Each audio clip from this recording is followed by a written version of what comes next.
Selamat siang, sahabat Rally dimanapun berada. Kembali kita bertemu dalam podcast Rally yang kali ini akan menghadirkan seorang dokter pemerhati rematik autoimun, Dr. Sumartini Dewi, spesialis penyakit dalam, konsultan rematologi, magister kesehatan. Betul ya dokter ya? Betul. Oh, betul. Dokter, selamat siang. Selamat siang. Kali ini kita akan mengusung tema tentang skleroderma. Mungkin teman-teman sahabat rematik autoimun di mana berada itu biasanya masih banyak yang belum ngerti nih dok, skleroderma itu apa dan bagaimana. Bisa dijelaskan secara singkat dokter? Ya, terima kasih. Saya dari Bandung, ya kebetulan ada simposium tentang penyakit rematik di Bandung. Nah, di sini kami juga membahas 3 penyakit besar di bidang rematik autoimun. Pertama SLE, kedua RA, ketiga skleroderma atau sklerosis sistemik. Nah, sklerosis sistemik ini dilihat dari namanya, itu sklerosis itu pengerasan. Kalau disebut sistemik berarti pengerasannya tidak hanya ditemukan di kulit. Kalau orang dulu taunya skleroderma, jadi cuma pengerasan di kulit saja. Sekarang berkembang dengan pengetahuan penyakit rematik autoimun ini disebut sklerosis sistemik, sehingga sklerosisnya atau pengerasan jaringannya terjadi fibrosis tidak hanya di kulit tapi juga di organ tubuh.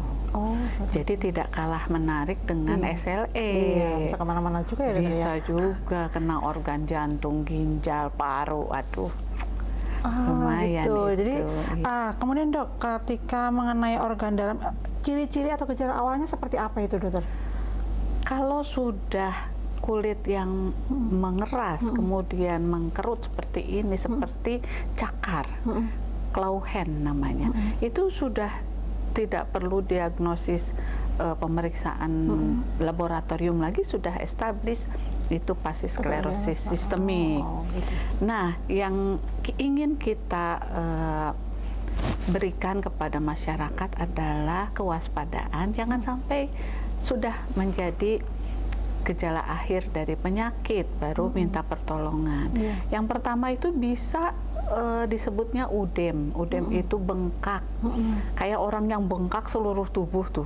Jadi bengkak-bengkak kayak orang yang gendut juga mungkin ya. Nah, hati-hati. Tapi ini kok lucu. Gemuk-gemuknya cuma di jari-jari misalkan. Kemudian kok jadi apa sih, kaku gitu kan. Kemudian lama-lama kok mengeras seperti ketarik kulitnya gitu. Nah, awalnya seperti itu, biasanya tidak disadari sampai akhirnya memberat sampai membuat ya kelainan seperti ini, seperti cakar yang sulit untuk diluruskan, sulit untuk melakukan aktivitas dengan tangan, akhirnya bisa mengenai seluruh kulit permukaan tubuh.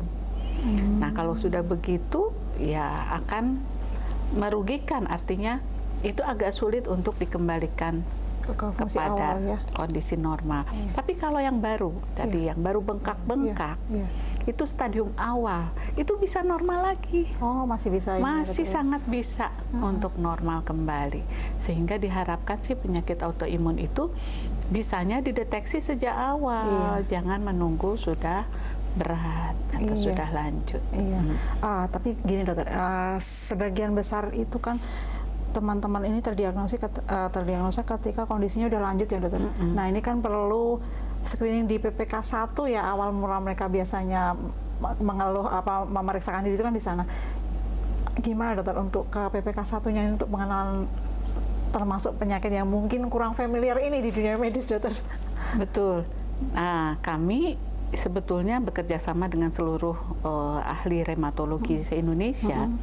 Setiap tahun itu kita selalu membuat edukasi baik untuk awam juga untuk medis, termasuk penyakit-penyakit langka seperti ini. dokter-dokter umum dan dokter spesialis, terutama spesialis penyakit dalam, kami edukasi agar bisa menemukan kasus sejak dini. Ya, betul. Salah satunya tadi, misalkan yang bengkak ya, apapun adanya keluhan dalam tubuh, segeralah mencari jawaban dari keluhan tersebut. Kalau ringan kan mudah, tapi kalau berat segera diobati. Nah, selain itu kita juga bekerja sama dengan ahli kulit.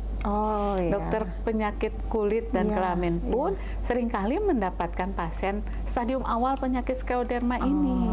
Ada pengerasan yang cuma terlokalisasi. Keras, jadi sulit dicubit, tapi lokal, cuma satu sisi. Ada yang seperti ditebas pedang, si kulitnya itu kelainannya seperti garis lurus set gitu. Tapi itu juga keras kayak orang keloid tuh. Nah, kayak keloid kena luka, kemudian hasilnya begitu, mengeras. Itu namanya fibrosis. Nah, kalau dia jenisnya macam-macam, ada yang terlokalisasi tadi, itu paling ringan. Biasanya ke dokter kulit aja cukup. Ada yang terbatas, tipe terbatas ini sebetulnya dia sistemik. Tapi kulitnya terbatas, cuman dari siku ke bawah, dari lutut ke bawah kena, wajah kena. Kalau disebut tipe diffuse itu tipe menyeluruh, artinya dari ujung rambut sampai ujung kaki kena semua. Tapi yang tipe terbatas itu juga ada yang menarik. Ini lebih susah lagi sebetulnya. Cuman kena seperti orang pakai sarung tangan sama kaos kaki. Cuman itu doang daerahnya yang kena itu mengeras. Bahkan menebal, mengelupas. Nah, itu seringkali bikin stres pasiennya karena dia udah ke dokter kulit nggak sembuh-sembuh, ke dokter manapun nggak sembuh-sembuh. Tapi kalau dia ketahuan dia sebagai penyakit rematik autoimun jenis skleroderma ini, tentu saja obatnya akan lebih pas. Iya, betul dokter. Diperlukan ini ya. Awareness dari awal ya dokter ya, bahwa ini jangan menyepelekan ketika kita mempunyai keluhan sekecil apapun, segera ke dokter ahlinya supaya tidak terlalu berlanjut ke parah ya dokter ya. Biasanya kuncinya gini, kalau udah pasiennya nggak sembuh-sembuh, penyakitnya aneh, datang aja ke ahli rhematologi. Ya, biasanya begitu ya dokter. Apalagi berulang ya dokter ya. Biasanya kuncinya kasus itu. yang aneh, biasanya dokter rheumatologi tahu baik, jawabannya. Prevalensinya dokter, ini penyakit ini apakah, karena kok saya belum pernah melihat yang laki-laki ya dokter. Apakah benar prevalensinya lebih banyak perempuan ini dokter? Ya. Kalau di luar negeri, saya kalau ikut kursus di luar negeri di Eropa itu pasiennya 50-50. Laki perempuan itu ada, banyak malah. Tapi di kita kalau orang tuh antara 3 sampai 9 banding 1 laki-laki. Perempuan banding laki-laki, kita bisa sampai 50 banding 1. Iya betul, karena jarang sekali saya melihat ini penderita. Terutama di Bandung ya. Tapi pada dasarnya kalau kena laki-laki umumnya lebih berat. Itu aja sih. Jadi jarang ada yang bertahan. Yang laki-laki itu sering kali karena dia sistemik, kena organ terutama paru dan bersifat progresif. Kalau nggak segera ketahuan nih pengerasan jaringannya kena ke paru, biasanya pasiennya meninggal karena sesak. Seperti itu. Iya. Oke, berarti ini ya dokter, ada ya laki-laki ya ternyata ya. Banyak. Karena kebanyakan kan di anggota grup juga kebanyakan perempuan. Baik dokter, kita pasti akan bertanya-tanya sebenarnya pemicunya apa atau faktor apa yang mempengaruhi terjadinya skleroderma ini atau sistemik sklerosis ini dokter? Ya, seperti halnya penyakit autoimun rematik yang lain, pasti ada kerentanan secara genetik dulu. Apakah itu karena misalkan prematur dulunya atau kemudian orang tuanya dulu sering mendapatkan obat-obat tertentu misalkan ya, sehingga melahirkan bayi dengan kelainan genetik atau kelemahan tertentu. Nah, faktor lain yang membuat tadinya seimbang, kemudian bertahun-tahun hidup, terus akhirnya misalkan ada sesuatu trigger atau pencetus yang berat. Umumnya bersifat terus-menerus. Yang pertama adalah asap rokok. Yang kedua adalah kekurangan vitamin D. Yang ketiga adalah faktor infeksi atau stres yang berat. Stres itu bisa psikis, bisa fisik. Nah, fisiknya bisa kelelahan yang hebat atau atau infeksi berat. Nah, infeksi itu bisa virus, bisa bakteri. Tapi kemarin yang kita semua rasakan bersama dengan adanya COVID, ya. itu infeksi yang berat. Iya. Beberapa pasien bahkan kena nggak cuma sekali. Iya, betul. Nah, itu membreakdown, merusak keseimbangan sistem imun Iya. yang tadinya bisa dia mentolerir, ya, kerusakan sel-sel yang ada dalam tubuh, akhirnya tidak bisa mentolerir dan menganggap sel tubuh itu sebagai zat asing. Iya, betul. Tapi kalau khusus untuk skleroderma ada yang namanya teori mikrokimerisme. Mikrokimerisme ini kejadiannya adalah skleroderma yang terjadi pada wanita yang setelah melahirkan anak kedua. Terjadinya pada wanita yang telah melahirkan anak kedua gitu ya, Dokter? Betul. Melahirkan pertama nggak apa-apa tuh. Oh, gitu. Sebetulnya dia sudah ada antibodi terhadap unsur dari suaminya. Oh. Nah, pas dia hamil anak kedua, sel memorinya lebih besar. Antibodi yang terbentuknya lebih banyak. Sehingga setelah melahirkan dia mengalami percepatan perburukan penyakit, istilahnya begitu, progresif. Ada yang seperti itu. Tapi saya dapat bahkan orang Papua. Dia sampai datang ke Bandung dan gejala yang cepat mengeras seluruh tubuh, seluruh kulit, ya. Ternyata dia juga kena ke paru. Dengan cepat kita berikan terapi yang agresif, dapat sikloprospamid injeksi. Alhamdulillah sampai sekarang anaknya 2. Sehat. Karena cepat ini ya, Dokter, mendapatkan penanganan ya. Betul sekali, Dokter. Nah, ini untuk penyakit sistemik sklerosis ini tentunya pengobatannya kan jangka panjang ya, Dok ya? Betul. Nah, itu apakah ada kemungkinan remisi, Dokter? Ada. Ada ya? Tergantung tadi jenisnya, tergantung stadiumnya, awal atau tengah, misalkan belum lanjut, masih sangat mungkin. Oh, berarti tetap deteksi dini, kemudian penanganan yang lebih cepat tentu akan memberikan kemungkinan remisi lebih besar. Gitu, betul. Ya, betul. Buat teman-teman sekalian yang mungkin sekarang adalah salah satu penyintas skleroderma, sistemik sklerosis ya. Saya masih tetap skleroderma terus, Dokter, padahal sekarang ternyata harusnya ada yang lebih luas lagi ya istilahnya. Jangan berputus asa ya, Dokter ya. Karena ternyata sekarang kan pengobatan juga sudah lebih maju dan sudah banyak teman-teman yang masih bisa survive ya, Dokter ya.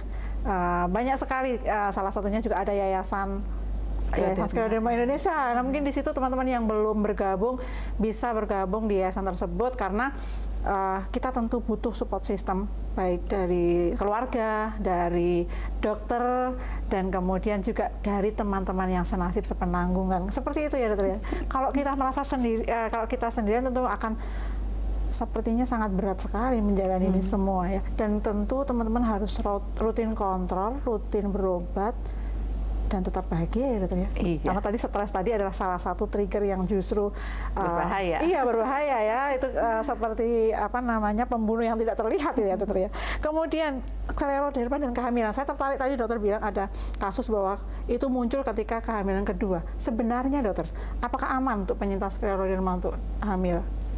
Secara umum kejadian itu tidak setiap pasien. Iya. Artinya masih mungkin banyak faktor lain.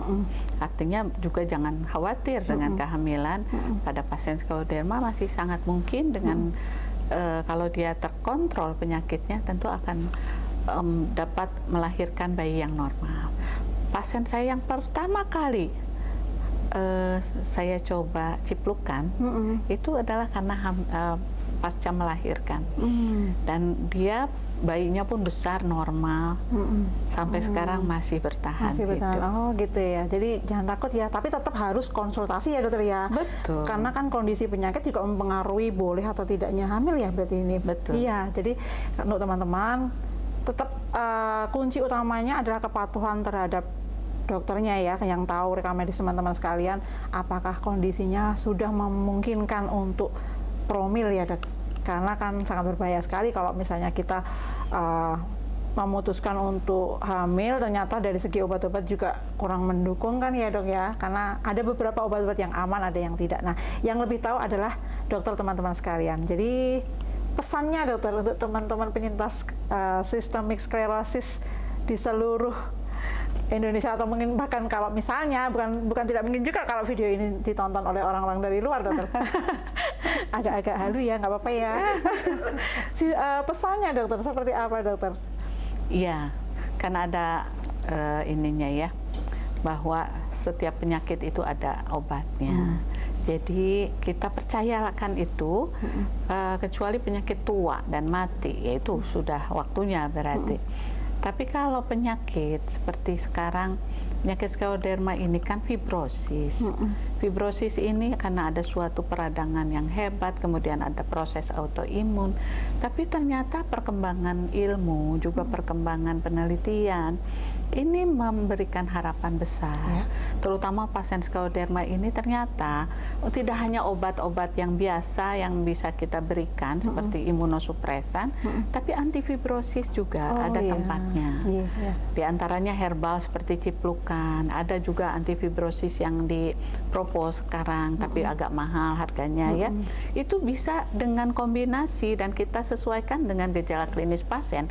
Orang per orang itu bisa berbeda obatnya. Betul. Tapi yang jelas tadi kalau dia stadium awal kita kenali, kemudian kita obati, dia bisa tanpa obat sama sekali, sangat mungkin.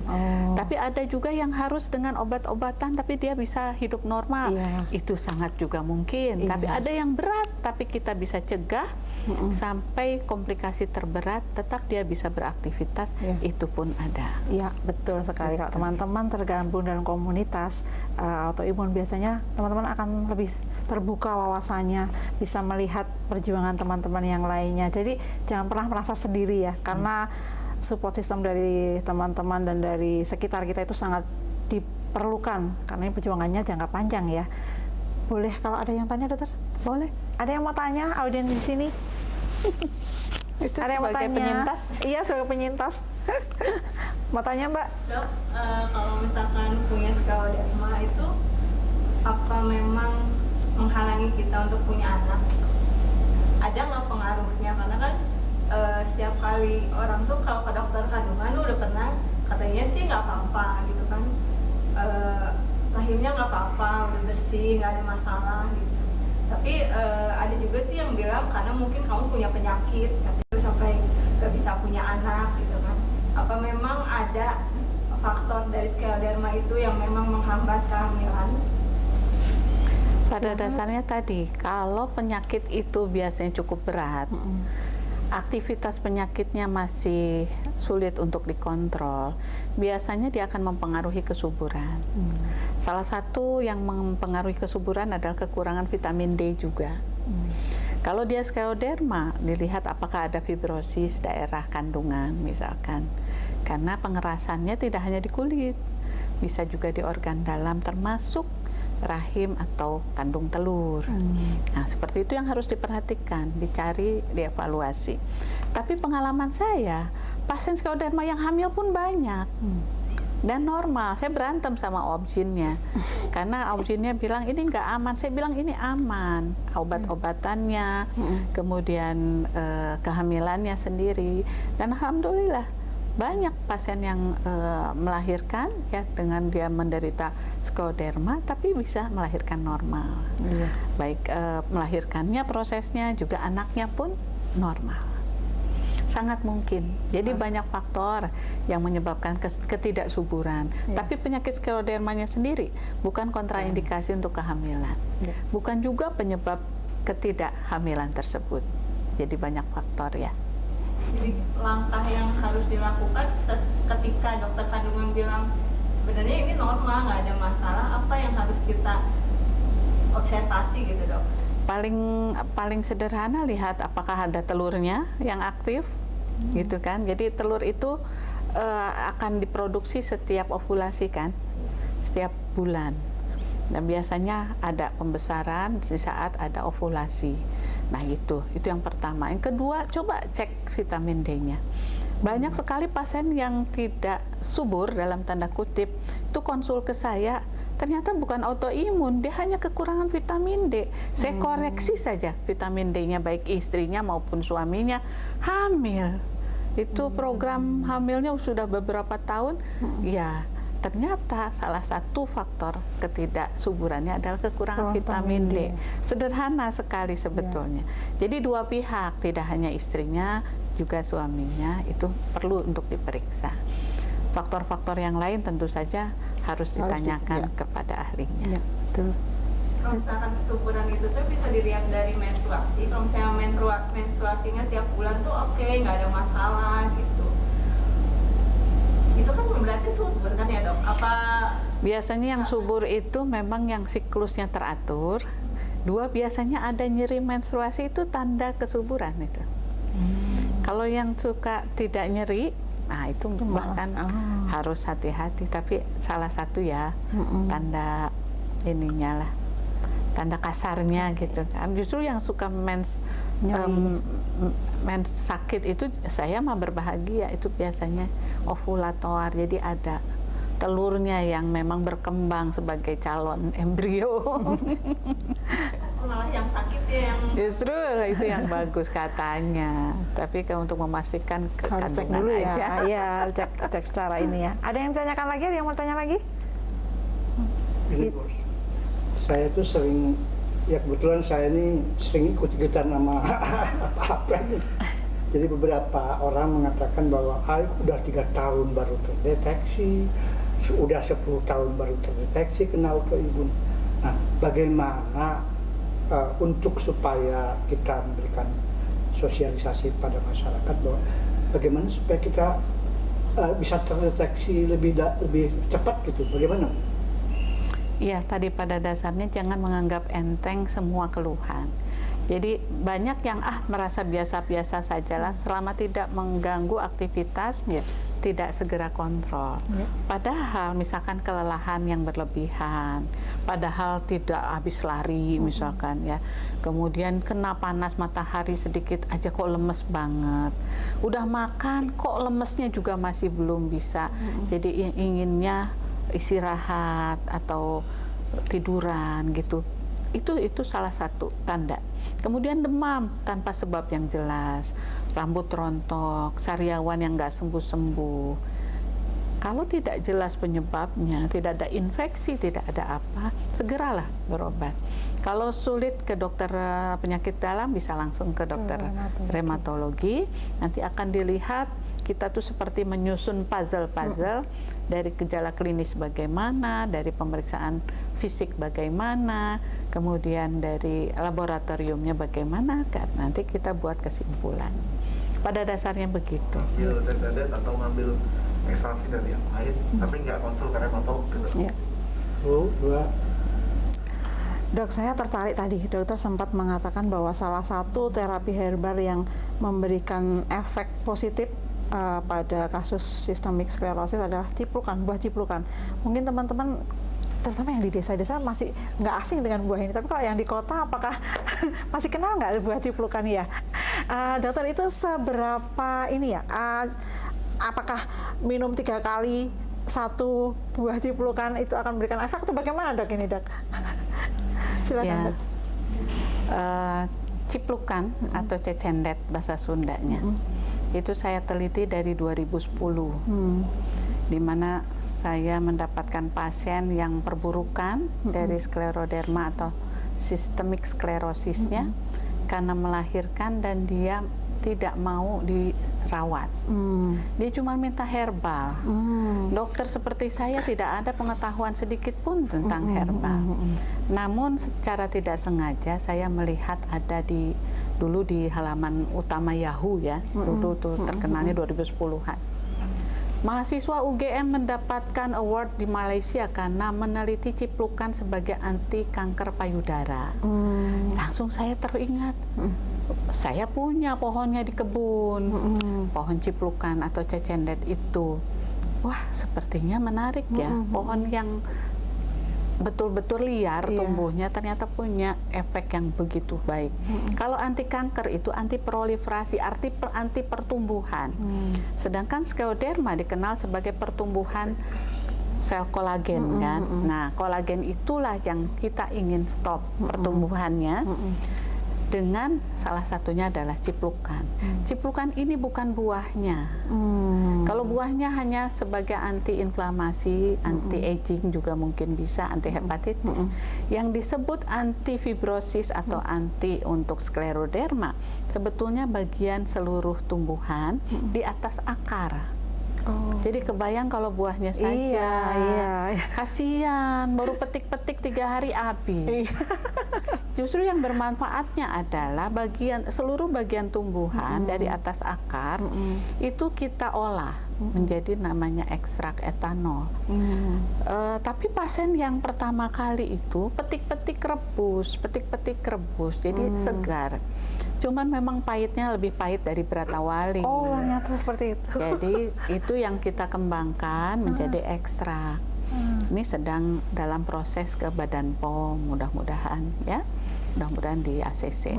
Tapi pada dasarnya begini, jadi memiliki efek antifibrosis tidak hanya pada kulit skleroderma, tapi juga baik untuk paru-parunya. Bahkan saya kembangkan juga untuk antifibrosis hati. Jadi dia memiliki efek antifibrosis, menekan proses tadi proliferasi atau pertumbuhan selnya di organ manapun. Oh gitu. Itu yang penting. Tapi harus dibuktikan dengan penelitian. Nah, ini penelitian hewan cobanya sudah, uji toksisitasnya sudah, ya.